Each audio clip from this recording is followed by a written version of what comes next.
All right. So thank you very much for your kind words. And I wish to thank all the organizers, and especially Zara Kuzikar. And thank you very much to you. I also thank all those of you who are attending this lecture. So this talk concerns a phenomenon that occurred at the end of the third and beginning of the second millennium BC on the margins of the Iranian world. Recently, the Routledge series, The World of, published the first synthesis about it in English under the co-direction of Nadezhda Dubova, who will talk the next seminar, and myself. In the 1,000 pages of this book, divided in 29 chapters, written by over 30 authors, we have tried to give the best up-to-date overview of it, referring to many books and articles difficult to get and read because published in unfamiliar editing houses and or mostly in Russian. Here, of course, I will rely much on what has been written there, and especially in chapter 1, for which I am responsible. And I wish to thank all the authors, and especially Nadezhda Dubova, to let me use their illustrations. The area concerned is situated at the eastern border of the Iranian world. It deals mainly with the northeastern region in southern Central Asia, that is, areas that much later, during the Achaemenid and Hellenistic periods, were known as Bactria and Marjan. But it extends west up to Khorasan, involves also more southern areas up to Seistan, Makran, and Baluchistan, as far as the border with the Indus, and covers area to the east in Tajikistan and to the north in the Zarafshan Valley. So, I mean, here you know certainly Khorasan, Seistan, Baluchistan, Makran, the Indus, Tajikistan here, and the Zarafshan Valley over there. The period we are concerned with goes mainly from 2200 to 1700 BC, after which followed 2 darker centuries. There certainly were a few preliminary steps in the 2300s. These dates come from C14 analyses. Just on the main site of Gono-Tepe, 129 analyses show that 99 are positioned between 2200 and 1700. During these 500 years, of course, changes are noticeable, for instance, in the architecture, as we will see, but certainly also in the material culture and probably in the foreign relations. Several names have been given to this cultural phenomenon. Victor Serenity, who discovered it 50 years ago and excavated the greatest part of what is known today, had given it from the very beginning the name Bactria Marjana Archaeological Complex, which we usually call either BMAC or BMAC. Undoubtedly, he considered it as a civilization of its own. Recently, his followers in Russia changed the last term complex by culture. Slightly after Serenity had given its name, Henri-Paul Francfort, who was excavating the Indus outpost of Shortogai in eastern Bactria, launched the term Oxus Civilization as a pendant to that of the Indus civilization with which it is partly contemporary. The term looks nicer, but it has its caveat, since it would concern only Bactria and not Marjana, not to mention Khorasan or the southern areas that are outside of the Oxus Basin. Recently, due to their discoveries in Khorasan, Raphael Bichionnet and Ali Badati have proposed to call it the Greater Khorasan Civilization. But this again doesn't fit well with its real geographical extension. Gregory Possel, as for him, had proposed to consider all this wide area from Iran to the Indus and from southern Central Asia to the Gulf as the Middle Asia interaction sphere, And this probably gives the best idea of it, though it is too general to report for the differences between these areas. So what are we dealing with? The first testimonies of this culture came in the 70s. Actually, some had been found earlier, but were not understood at that time. During the 70s, the finds of many intriguing and often precious and complete artifacts drew the attention not only of Victor Serenidi, who had started excavation to the north of Bactra in Afghanistan, or of art historians like Pierre Amiens, to whom I want here to pay homage, but also, unfortunately, of the antiquity market. On the basis of these artifacts, coming both from excavations and illegal sources, like seals, figurines, ceremonial axes, metal vessels, jewelry, cosmetic items, etc., an incredible network of relations has been identified with all the surrounding world of that time. I'll first show you the areas concerned in the map, and then I will go back to show you evidences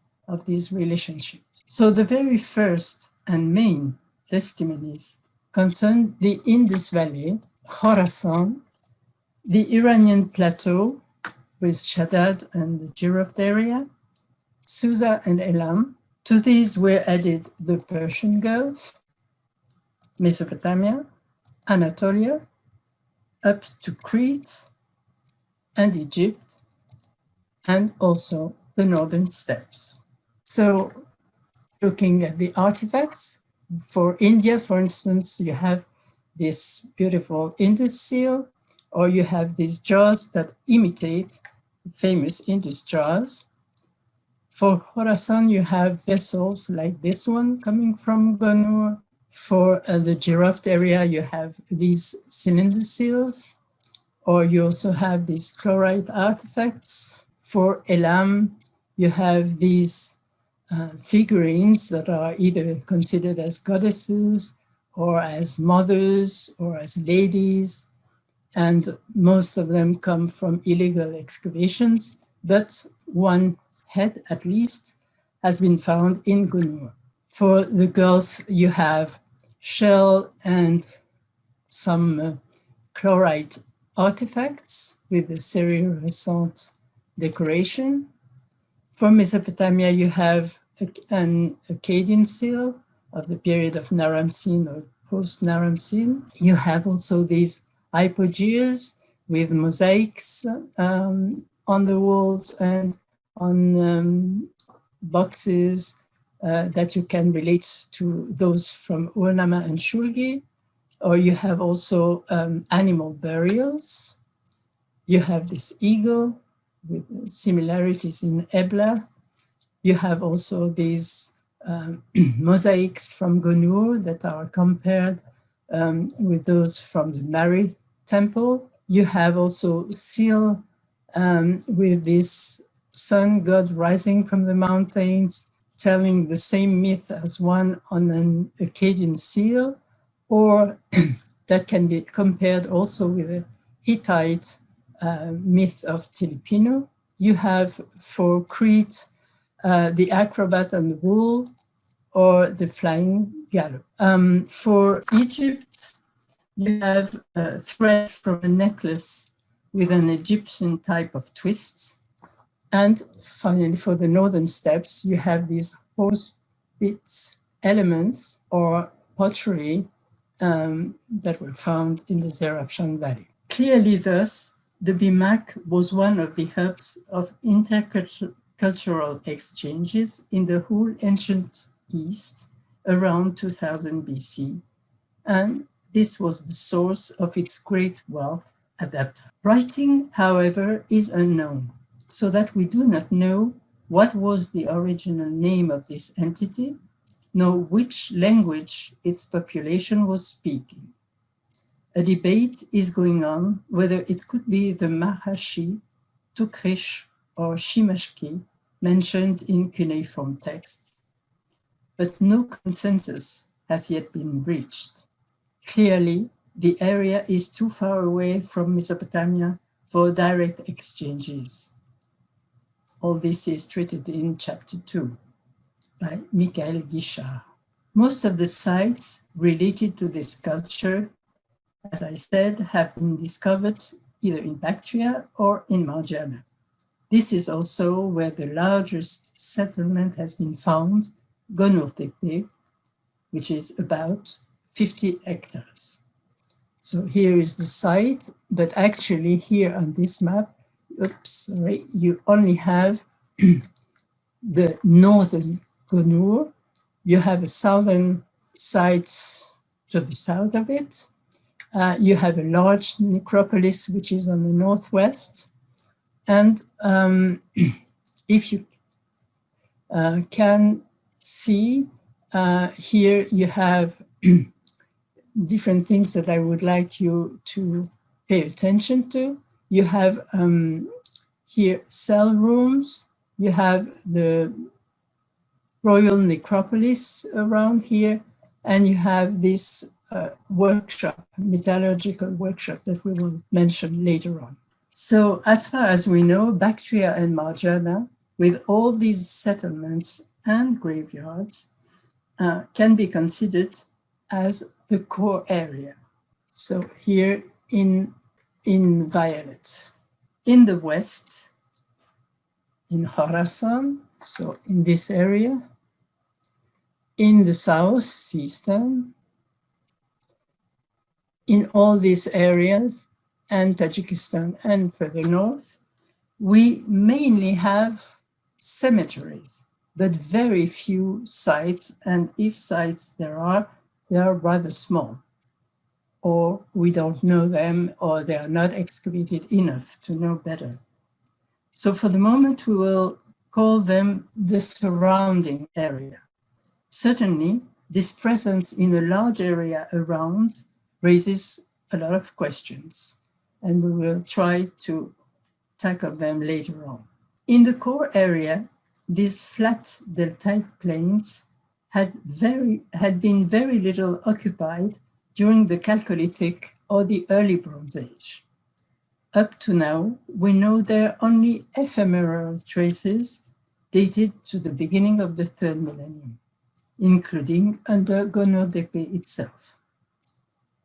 So we face an intriguing picture of an arrival of population with a ready-made culture occupying almost virgin lands.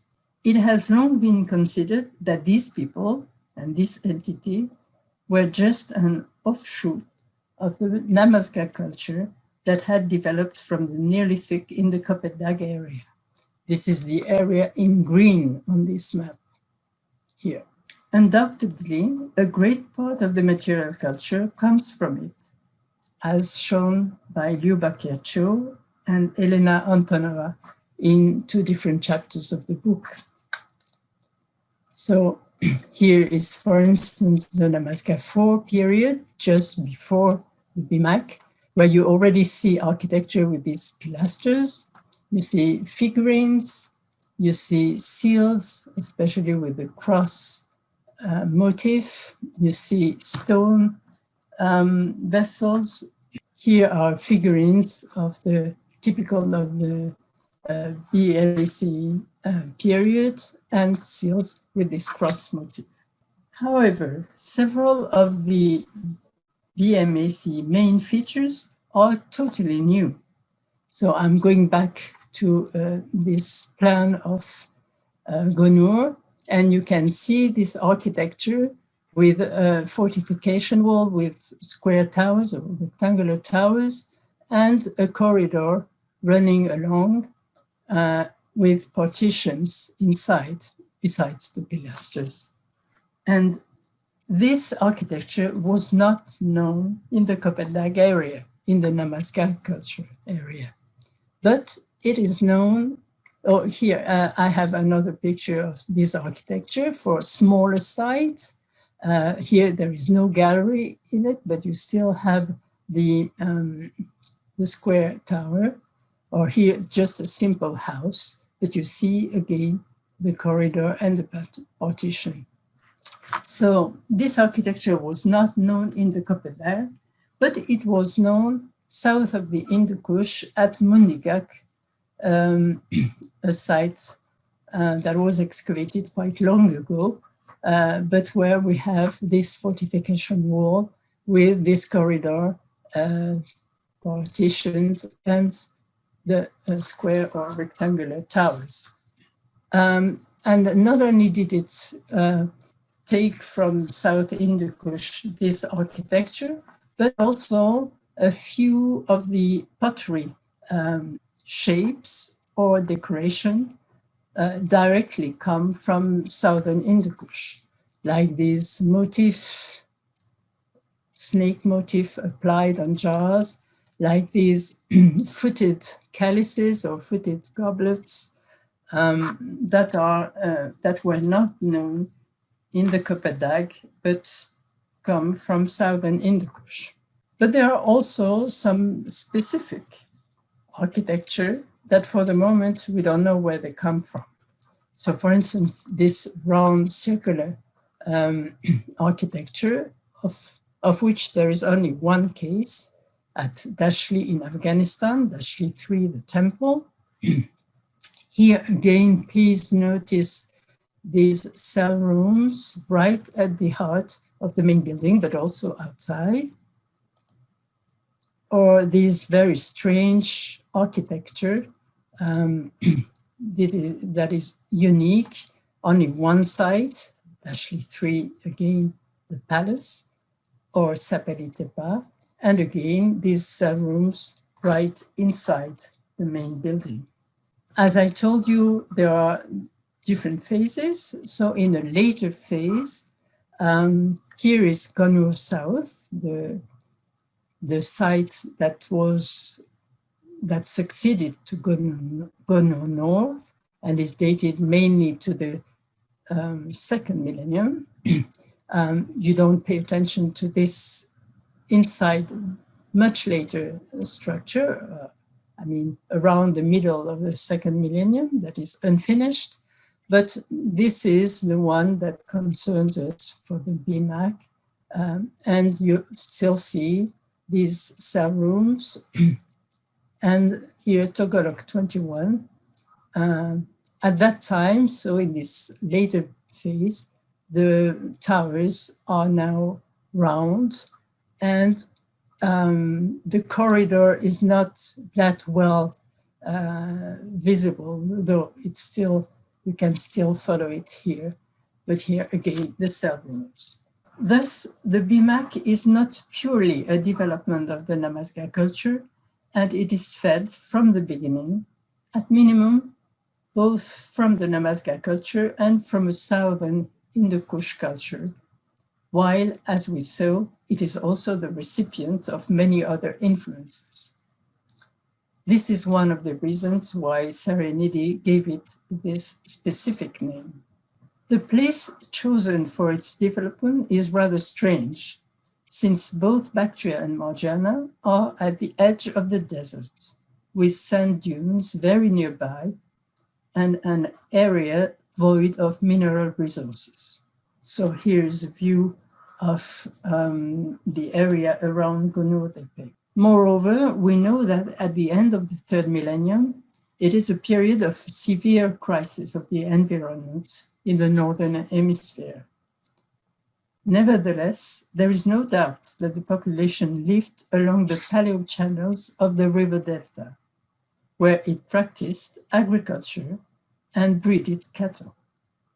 But contrary to what has often been said, if the population certainly did divert branches of the river for a rather simple irrigation or to fill ponds, there is no proof for the creation of large canals covering the whole Morghab delta that would thus have been very densely occupied, implicitly also referring to the presence of a strong political power. If sand suddenly gained over today, since that time, there are proofs that it was already present during the BMAC. There is also more and more evidence that pastoral semi-mobile groups sharing the same material culture also lived there. Could they be the original population? These mobile groups were there much before the arrival of the unrenewable related groups that only appear around the 18th, 17th century BC. So this is a chapter that Barbara Seracetti has been dealing with. So who were these people? Up to now, the anthropological craniometric studies that have been made, especially by Nadezhda Dubova, do not point at major changes in the population already known in Southern Central Asia. It still belongs to the group known from the Neolithic, that is a gracile Mediterranean type, albeit with a great amount of diversity. She considers that only a few cases are intrusive.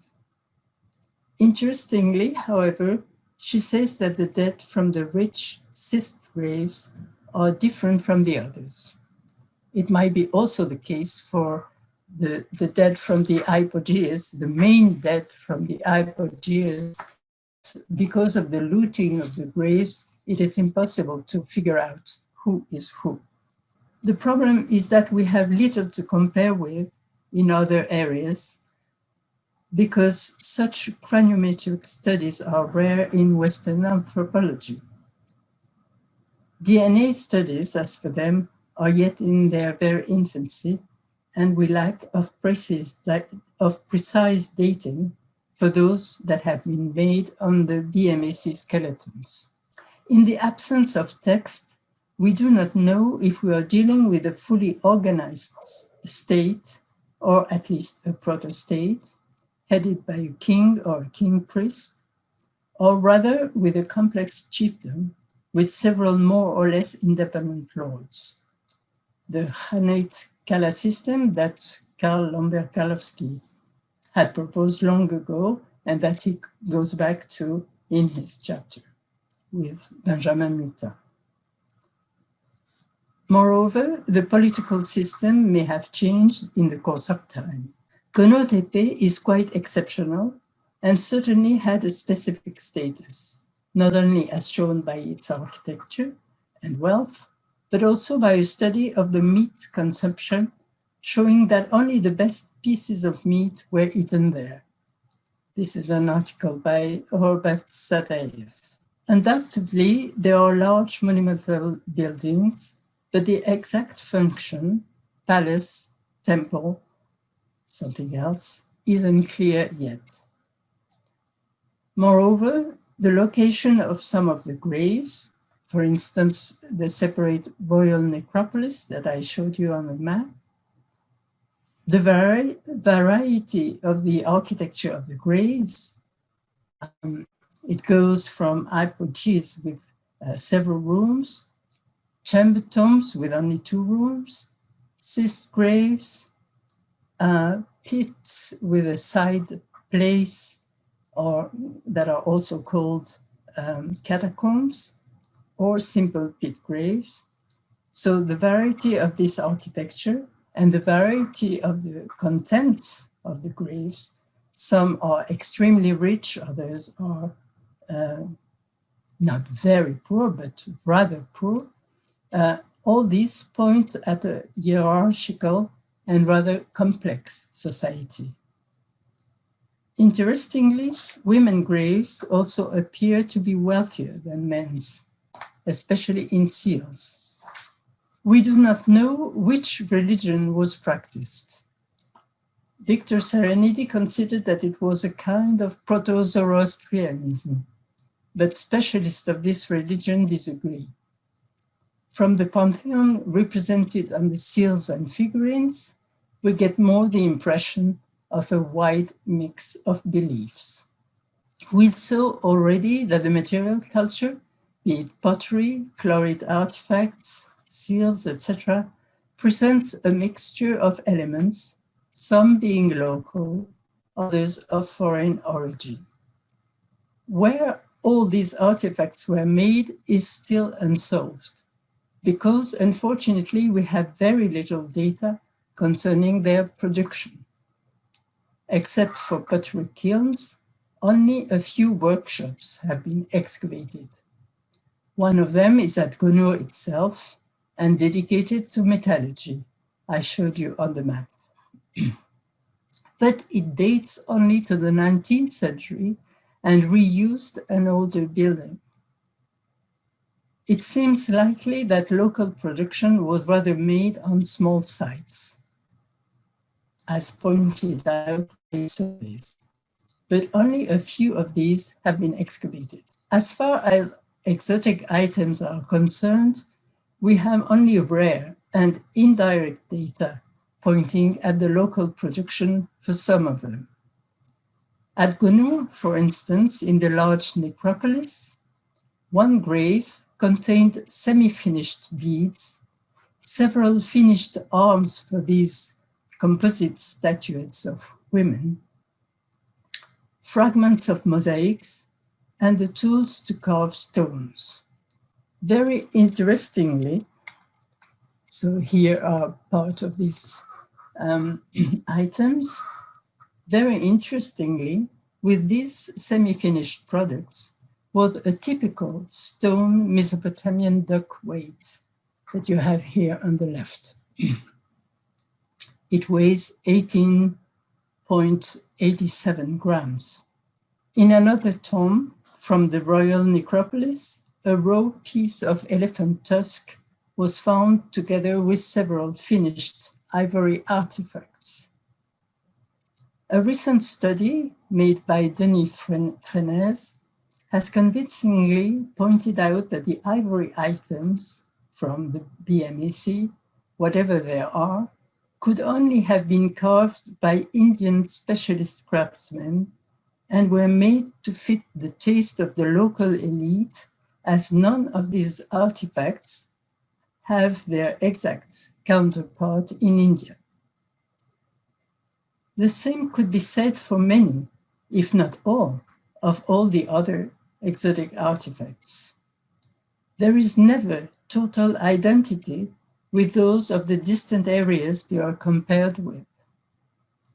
Where and by who they were made is still unsolved. For instance, this very famous Persepolis, so-called vase, had first been considered as being made in Elam, especially because of this Proto-Elamite inscription. But this inscription could have been made later. Nevertheless, after this vase, which is absolutely similar except for the decoration, by the way, the decoration is the camel that you have on the cover of the book. So when this vase was found in Gonur, finally it was decided that all of them had been made in the BMAC area. But we don't know, actually. We have no proof for that. So most of the time, true imports are extremely rare. And they are mainly small items like seals, and there are not that many, chlorite vessels, beads and bangles, 1 or 2 vessels, etc. Most of the time, what we deal with are objects of a mixed style. Here, for instance, on seals. Here you have a mixed style, ED3 and BMAC. Here you have, this comes from an area near Gonur. This comes from southeastern Iran, and it is mixed style of southeastern Iran and BMAC. Or you also have kind of imitations. For instance, these vessels coming from Brac with the snake crawling up, and this vessel coming from Togo. Concerning seals and their extraordinary variety of style and shape, it should be underlined that a similar fact has been noticed at Giroft by Holly Pittman, and that this was also the case at Kanesh-Kultepe during Karun II, as shown by Dominique Collomb and Béatrice Tessier. There is no doubt that influences and relations with Iran and Elam are the most numerous, and it has been argued that the BMAC was part of the Elamite Koine or was the result of Indo-Aryan population movements. Important movements of population are difficult to prove, but they exist, and we mentioned that probably population either from the Koppendag and or the south of the Hindu Kush came into Bactria and Marjan. And there were also certainly people moving around, like specialized craftsmen, and as we saw, people moving from the BMAC onto the periphery. Is this an expansion movement to conquer new lands? There are no real evidences of military conquest. For instance, Raphael Biscioni and Ali Vadati rather say that the installation of these people in Khorasan was peaceful. Most of these surrounding places didn't seem that crowded before, so that possibly it was not very difficult to get in. So is this movement related to mobile groups that also transported goods with them? This is, for instance, a theory that Shirin Ratnagar has developed in one of the chapters. For the moment, we do not have the answer. Most of what we know consists in graves, and some date to the very early period, like the Quetta horde, for instance, so that if expansion there is, it is not a late phenomenon. The circulation of goods and exotic items can be explained in many different ways. However, some can be ruled out. For instance, it is hardly possible that those found in the BMAC come from booties or from diplomatic gifts, since the same items are present mostly in graves and were found in different areas at the same time. For instance, again, the Quetta horde, or from Gonur at Old Jindepe, in northeastern Iran, etc. We cannot exclude marriages, but the number of these items and the duration of the phenomenon overpass this possibility, at least it seems to me. The best explanation left, therefore, seems trade, though we have no idea of what was traded and how it was organized in the absence of text. Among the considerations in the favor of trade is the fact that a similar situation had been identified almost in the same area during the first half of the third millennium, starting with the Proto-Elamite period up until about the middle of the third millennium. We have, for that time, evidences of exchanges between northeastern Iran, here, the Jerksur area. So if you pay attention, you are here west. Marjana is here with on the Heri Route and Morgab River, and this is the Tejen River. So it's west of it. Then a main site where all this has been found out is Sarazm, just at the foot of the mountains along the Zarachan River. But we also had connections at that time with Eastern Bactria, here the sites of Talokan, with Mundigak and the Quetta area, also with Kodiji in the Indus, with Shari Sorta here in Seistan, and of course, Anshan and Susa. In Central Asia, most of what we know comes from isolated areas of finds, especially, as I said, from the site of Saras. On that site, there is a clear shift in the relationships from a northern terrestrial route at the beginning, so in the Proto-Elamite period, to a southern terrestrial or possibly Gulf road at the end, so around 2500.